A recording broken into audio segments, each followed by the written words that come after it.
आणि माझ्या वडिलांचा एक आठवण म्हणून मी सपाटी सांगतो की 2002 ला शाळा आम्ही काय आता शिकत नाही असं वाटलं वडिलांना, आणि 2003 ला त्या ठिकाणी आम्ही एक शेतकरी मेळावा घेतला, भाषणं केली. मग वडिलांच्या लक्षात आलं ह्याला शाळा शिकण्याविषयाला पुढारी व्हायचे.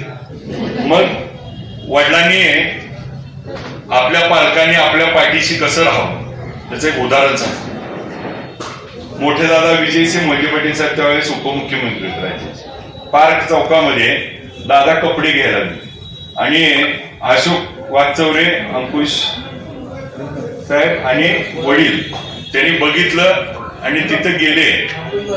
अंकुश गोलब साहेब तिथं गेले आणि तिथं त्यांनी कपडे जी घेतली होती विजयदादांनी त्याच तागेतले 2 ड्रेस घेतले आणि पंढरपूरला आल्यावर त्या तागेतले 2 ड्रेस आणलेले मला दिले वडिलांनी आणि सांगितलं तुला आमदार व्हायचं.